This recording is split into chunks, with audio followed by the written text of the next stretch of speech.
Olá pessoal, tudo bem?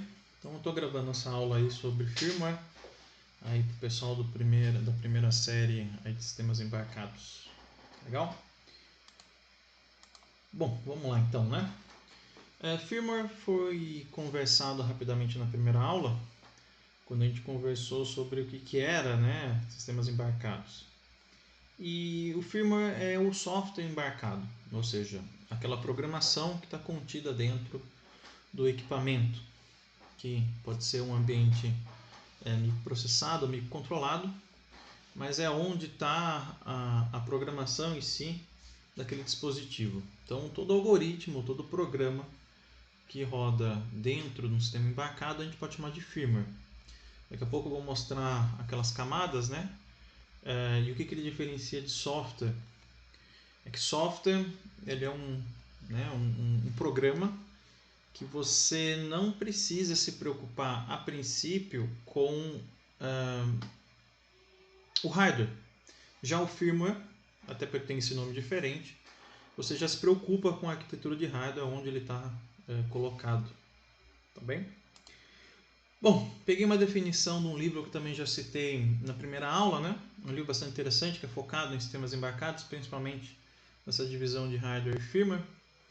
E ele coloca, né, que os sistemas embarcados podem ser compostos por uma infinidade de unidades de processamento, como componentes programáveis e controladores, o conjunto de processadores que a gente tem. Ou seja, componentes que necessitam do seu software, e ele destaca aí entre parênteses o firmware seja alocado internamente.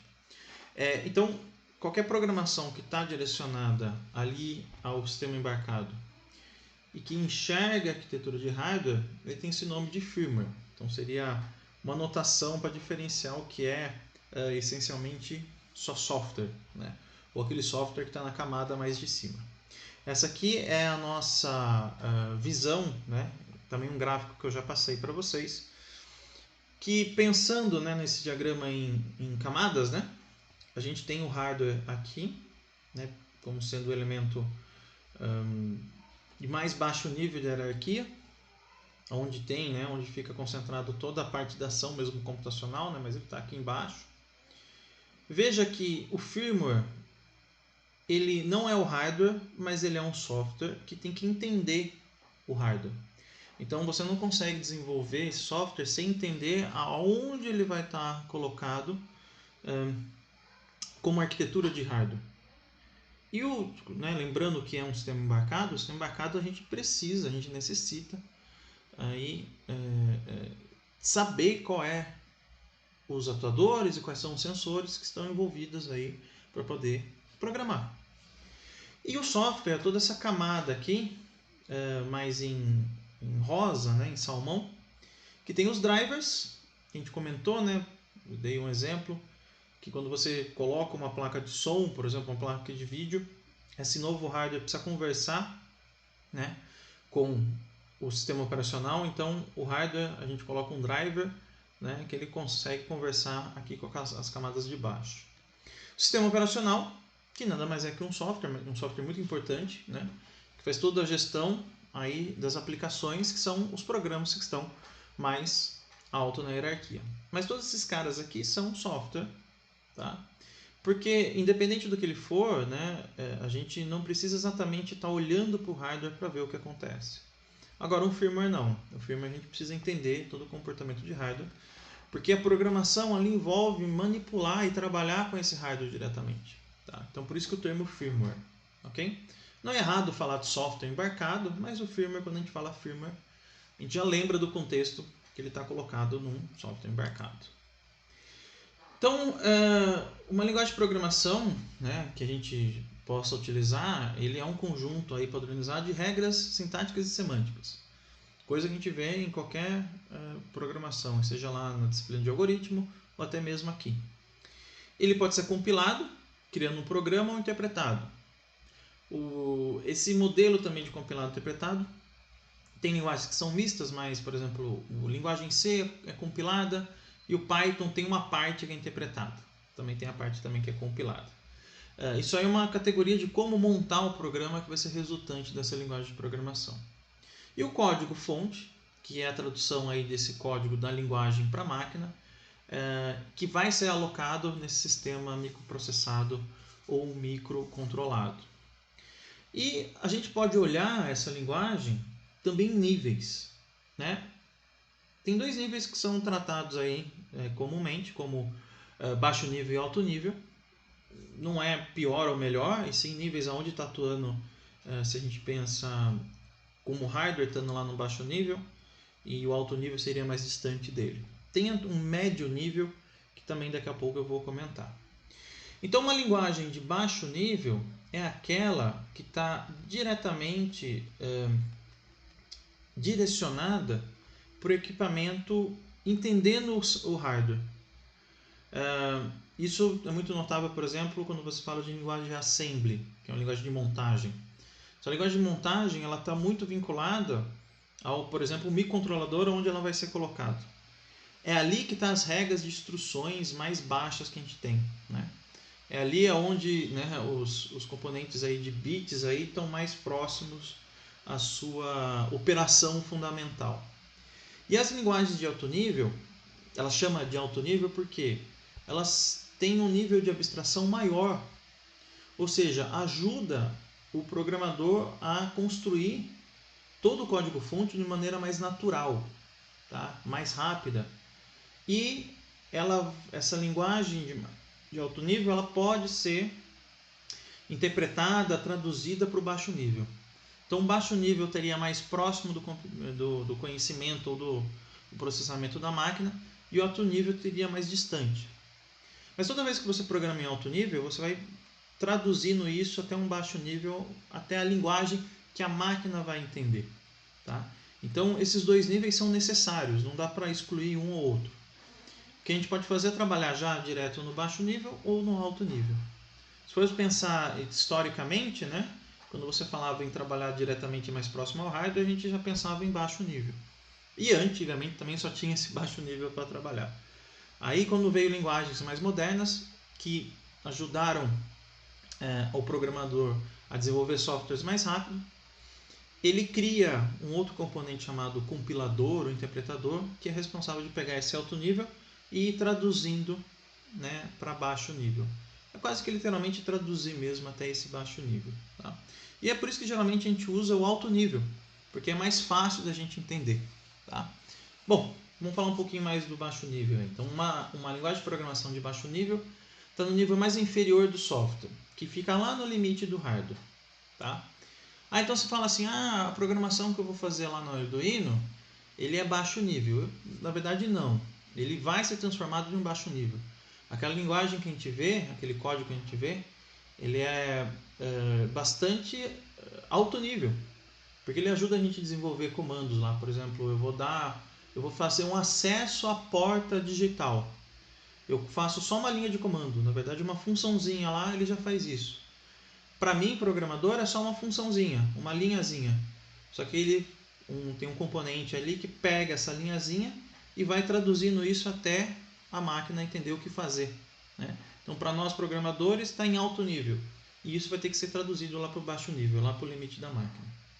Então, nesse nível, em algumas aplicações, não é necessário fazer nenhuma conversão para o entendimento do processador. Porque você já está conversando diretamente com um elemento mais básico de máquina. E ela, naturalmente, vai se tornar mais difícil. Ela é uma linguagem menos legível para a gente, né, para ser humano. E geralmente a gente chama essa linguagem de baixo nível de linguagem de máquina. Tem outros nomes, tá? Mas eu vou tratar aí como o termo baixo nível, como linguagem de máquina, porque a gente está falando do nível onde a gente começa a dar instruções diretamente para o processador. E é por isso que existe o alto nível. Criou-se mecanismos ali no meio que eu pego o alto nível e traduzo para o baixo nível, porque é mais produtivo produzir código lá no alto nível. Como eu citei anteriormente, uma das linguagens aí de baixo nível mais comuns é a Assembly, que não existe um Assembly. Na verdade, a Assembly é um modelo ali de programação que depende aonde vai ser colocado. Então, tem cada arquitetura ali de microprocessador teria o seu assembly específico, né? E ele basicamente é uma tradução ali que é próximo da geração de códigos em bits, tá? Ele não chega a ser uma tradução direta em bits, porque ele fica num formato hexadecimal. Então tem o sistema binário, que é na base 2, o octal, que é na base 8, e o hexadecimal, que é na base 16. Que é um conjunto lá de 16 caracteres ali, né? De 0 a 9, entrando A, B, C, D, E e F. Então 16 valores ali que a gente consegue trabalhar. Tá? Muita gente que trabalha no Arduino ou em ambientes que trabalha aí com microcontrolador fala o código hexa. Quer dizer, você programa em uma linguagem de alto nível e isso vai ser traduzido para esse formato hexa, ou código hexa. E esse código hexa é que o interpretador, ou o processador, ele acaba entendendo, acaba gerando aí essa execução. Então eu peguei aí, né, eu nem me lembro qual que é o formato, da onde que peguei esse hexa, mas é um hexa oriundo aí de uma montagem em assembly, que é um Hello World. Né? A gente não consegue ler muito bem o que está aqui, né? São formatos aqui nessas duplas hexadecimais, veja que são dígitos e letras, né? E isso aqui é traduzido como uma frase Hello World, que é o Olá Mundo aqui, né? Se você olhar só para a linha, você vai ver que não é muito distinguível aonde está esse Hello World. Dá para ver que tem algumas coisas. Ó, o 48 é o H maiúsculo, 65 é o E, tá vendo? Ó, aqui 6C, 6C são dois L's aqui, ó, tanto que vai aparecer um 6C aqui depois, que é um outro L, enfim. É uma tradução, é uma maneira de conversar com a máquina. Tá vendo que as aspas aqui são esse 0D, 0D, tá? Então é coisa que não é tão legível assim pra gente, mas a máquina lá perto do finalzinho do limite do hardware está entendendo esse código hexa. Então por isso que a gente escreve em alto nível. A gente escreve lá um escreva, um print Hello World e isso é traduzido para os níveis abaixo até a máquina entender. Falando um pouquinho do assembly, né? Eu falei que o assembly ele vem esse nome de linguagem de montagem, né?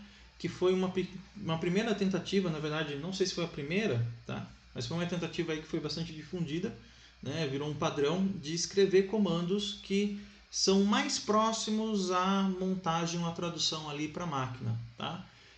Até hoje se desenvolve aí soluções em assembly. Inclusive ainda tem, né, alocação de mercado aí, pessoas que trabalham com assembly. O desenvolvimento de novas arquiteturas para sistemas embarcados depende de pessoas que trabalham com esse assembly.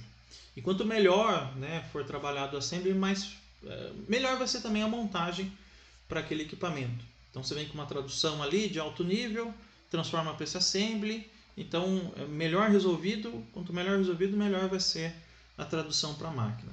Tá? Aqui eu peguei um exemplo, está no link aí de baixo, tá? Que é um exemplo de um assembly de um IBM PC.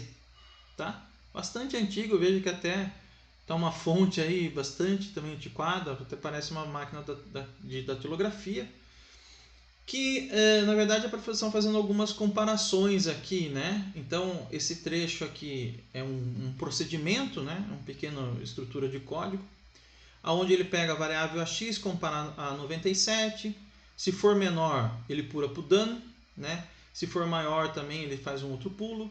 Então aqui, né, se não for, ele faz uma comparação se ele é igual a 122 e se, né, no caso aqui, ele vai subtrair 32 da variável AX. Tá? Então alguns comandos aqui são quase legíveis, né? Então ó, o CMP é compare, comparar, o JL é pular, jump to line, compare aqui, né? Então ele tem várias coisas de compreensão que dá para ler, né? Não é uma linguagem muito legível, muito produtiva. Ó, subtração, tá? Então ele consegue aí pelo menos dar uma ideia do que está acontecendo em questão de etapas. Mas olha aí, né? É uma linguagem muito trabalhosa. Então para fazer algumas operações de comparação e de subtração, tá? Mas ela é necessária, isso existe. O que é mais comum? A gente trabalhar com uma linguagem de alto nível, por exemplo, a linguagem C, e isso traduzir, né, para uma linguagem assembly. Então, estou pegando a arquitetura MIPS, uma arquitetura que eu fiz algumas aulas lá na minha graduação, então eu vi essa arquitetura, tá? Não sei programar em MIPS, mas eu lembro da arquitetura mais ou menos. Ela é uma assembly bastante legal aí para aprender, tá? Quem tem interesse. Ele é um MIPS aí, ele é um assembly bastante legível, tá? Tem cada arquitetura MIPS tem para processador diferente, mas eu peguei um genérico, vamos por assim, meio que um programa comum, né? Com comandos comuns aí. Então na linguagem C, o que eu faço? Faço que coloco aqui variável A recebe a operação de A mais C e a variável D, a operação aqui recebe, né, A menos C. Como é que ficaria no MIPS aqui, né? Então, add ou de adição A, então quer dizer, o resultado da adição vai vir para A e o que eu vou adicionar, né, ou fazer a soma, é B e C. Tá? Então, o primeiro termo é quem vai receber a soma e B e C são os termos da soma. Tá? Subtração, idem. Tá vendo? O D recebe a subtração de A e C. Ele é um assembly mais fácil de entender, né? E aqui veja uma função em linha, né? Uma operação em linha. Eu tenho, na verdade, aqui uma soma, outra soma e uma subtração. O resultado dessa soma vai ser subtraído com o resultado dessa soma. Então, olha só, ele cria variáveis intermediárias aqui. Faz uma adição com T0. T0 não existe, mas o que é? É o valor temporário aqui, ó, de G mais H, ele guarda em T0. E o T1 é a soma de I mais J. E tá vendo aqui que F vai receber T0 menos T1, que seria o resultado da soma aqui. Tá? Se eu tivesse que fazer, seria assim. Então, veja que uma ação ou um código que eu coloco em linguagem de alto nível, ela pode ser traduzida aí para uma linguagem mais baixa. Então é isso que acontece mesmo. Eu programo numa linguagem alta e é traduzida até ser compreensível, né, à máquina. Tá? Por isso que existem os dois níveis aí. E a linguagem de alto nível ela trabalha com abstrações. O que é abstração? É a gente conseguir enxergar ali uma ação que por debaixo a gente não sabe o que está acontecendo. Quando eu falo assim, olha, coloca uma coisa no terminal. Para a gente é um comando. Imprime tal coisa no terminal. Mas até isso chegar no terminal, tem várias passagens por aí. Tem vários processamentos. Olha, soma A mais B. Mas o que acontece lá atrás? Por debaixo das coisas? Não sei. Tá? Eu sei que quero somar A mais B. Então ela ajuda a gente a fazer essas abstrações, essas composições aí de soluções que pra gente a gente só precisa entender a solução mais globalmente, não lá nas minúcias dela. Tá? É muito mais intuitiva, legível e produtível, né, para o programador, ainda bem, né? Então a gente consegue escrever mais rápido, né, colocar regras melhores, engenharias aí dentro, e a gente leva para quem? Para dois caras que são muito importantes, o compilador e o interpretador. Esses caras são responsáveis de pegar essa linguagem de alto nível e fazer essa tradução para as camadas mais baixas. Então, uma linguagem de programação boa é que tem esses mecanismos bons aí também. Tá? E, mesmo sendo mais prático, né, às vezes produzir em linguagem de alto nível ela acaba sendo um código maior, mais pesado e menos otimizado quando convertido para baixo nível. Mas que muitas vezes não tem tanto problema assim. A gente até fala, né, que a linguagem C ela é uma linguagem muito boa para ser traduzida para o baixo nível. Por isso que muita gente, quando vai lidar com sistemas embarcados, a linguagem C é a grande escolha aí de todos. Né? Ela tem esse perfil aí de ser bastante otimizada para isso, né, para fazer essa ação muito bem. Tá? Tem outras linguagens também, mas ela é sempre citada, né? Então, algumas vantagens de trabalhar no alto nível. Muito mais produtivo, intuitivo. Ela tem uma escrita mais próxima à linguagem natural nossa. Mais fácil de aprender. Dá para colocar bastante ações aí de produtividade e projeto. Tem várias opções de linguagem. Tá? E é muito melhor para criar uma interação ali entre o desenvolvedor e a própria máquina. Eu vou mostrar aí um outro gráfico, talvez deixe melhor aí, deixe mais claro como esses níveis se comportam aí, né? Então, eu vou olhar aqui umas linguagens que têm um perfil interpretado ou script. Que seria o que interpretado? É uma camada ali, a interpretação é uma camada que quando você escreve o código de uma maneira bem tosca, assim, objetiva, tá? Quando você escreve o seu código, ele vai ser interpretado, vai ser todas as regras de escrita do código, todos os formatos ali da linguagem vão ser verificados e passados ali para uma outra linguagem. Eu vou dar um exemplo do Python, que é uma linguagem que eu gosto muito, né? Estudo mais a fundo ela e a gente vai estudar bastante no curso. Então, o Python, ele tem um interpretador chamado CPython, que esse C não vem do nada, não. Aquilo que você escreve em Python, ele traduz para uma camada abaixo, que basicamente é traduzido para C. Se você abrir o Python lá embaixo dele, e tem isso lá no GitHub, aquele repositório de código-fonte, né? Tem o Python lá que você pode abrir os arquivos e você vai ver código C embaixo dele. E por que o C e o C++ são esses caras aí? Porque eles são muito consistentes para essa camada. Ainda é uma linguagem de alto nível, mas que ela é muito bem traduzida, no caso para o nível abaixo, chamado de compilação. Tá? Então aqui tem um compilador que ele junta essas novas regras aí, compila tudo, né? Ela faz uma junção e passa para uma linguagem de nível abaixo, que é o caso o assembly, que depende da arquitetura onde vai estar esse componente, ele vai ser montado, né, para a arquitetura de hardware correspondente, no caso a arquitetura de processamento lá, o microcontrolador, o microprocessador. Até tem esse gráfico interessante, ele fala ó, que a maioria dos malwares, vírus, trojanos, essas coisas são feitas em C, que é uma linguagem muito robusta para fazer esse tipo de coisa, né? Então, passando de C, joga para Assembly, e C, sim, ela é a maioria das linguagens passam por essa camada quando tem essa compilação, tá? Cai no Assembly, que daí, falei que tem vários, né? Mas talvez a primeira camada ali, a camada mais baixa que um ser humano consegue ler, é legível ali, tá? E esse assembly monta para aquele código hexadecimal. Então não cai aqui do alto nível direto para aquele hexadecimal, que é a linguagem mais máquina. Tem um intermediário que é a assembly. Então a assembly sabe, né, consegue fazer essa ponte aqui entre o código de máquina e o nível mais alto ali, tá? Tanto que essa camada aqui de C, C++ é chamada de, né, essa camadinha aqui, né, é chamada de intermediária, onde está esse C, C++, tá? Vou colocar aqui, ó, essa linguagem aqui C, C++, é uma camada intermediária, tá? Que passa aqui para o assembly.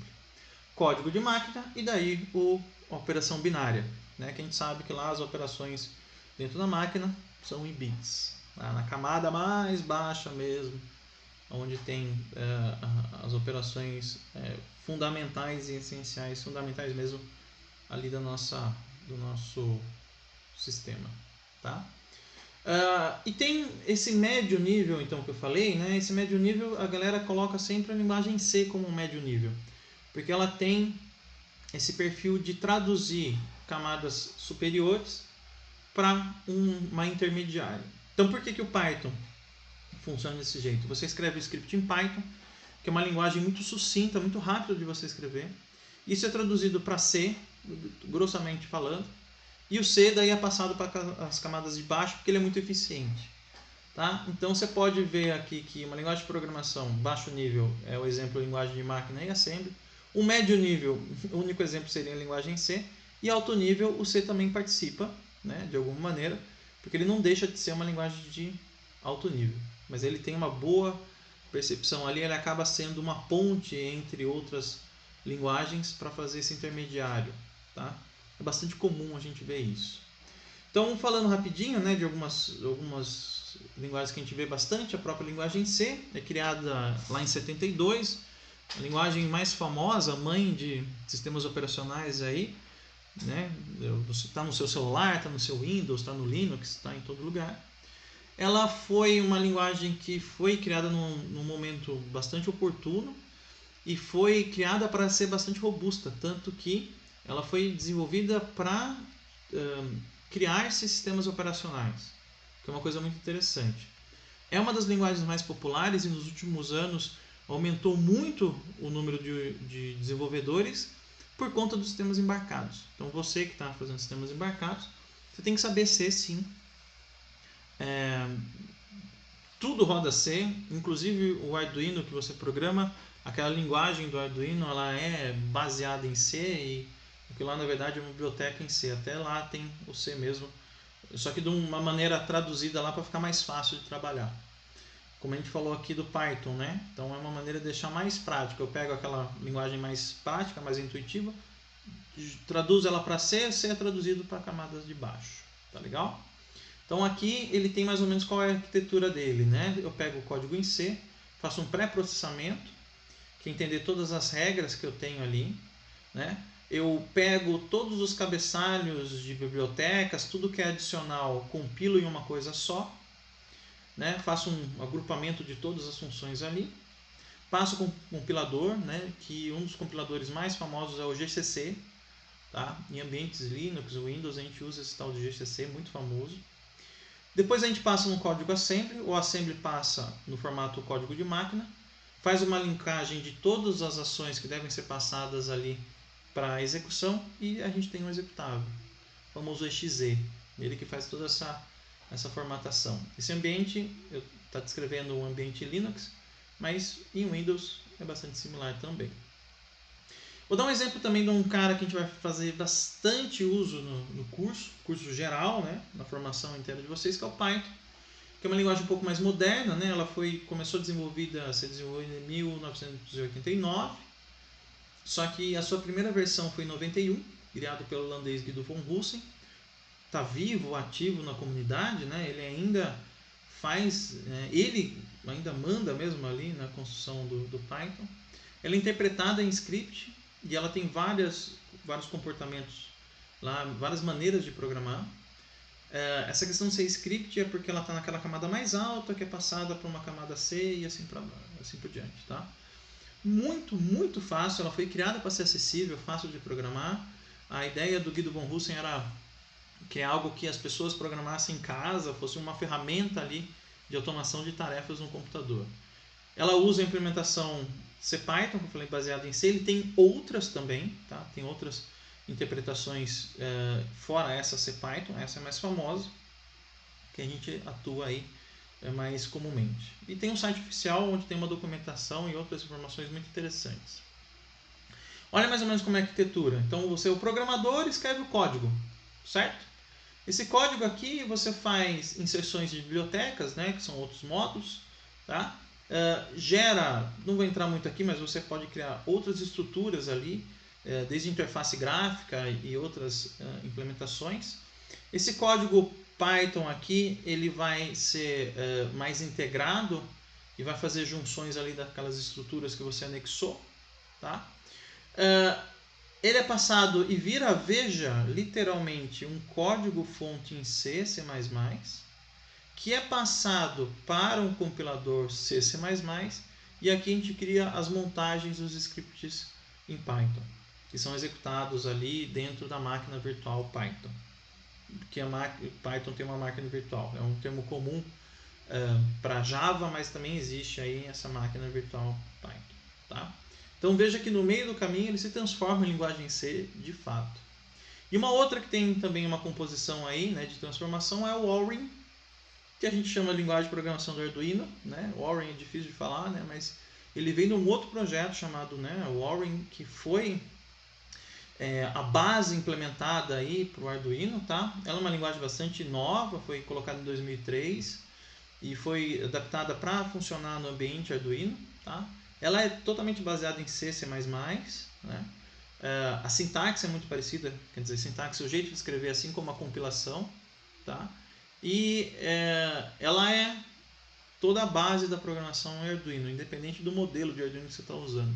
Inclusive é usado em outras plataformas também, não só no Arduino. Ele pode ser colocado, por exemplo, num ESP32, que é uma outra arquitetura bem mais avançada que a maioria dos Arduinos aí, de uma linguagem tão popular e boa para desenvolver que ela é.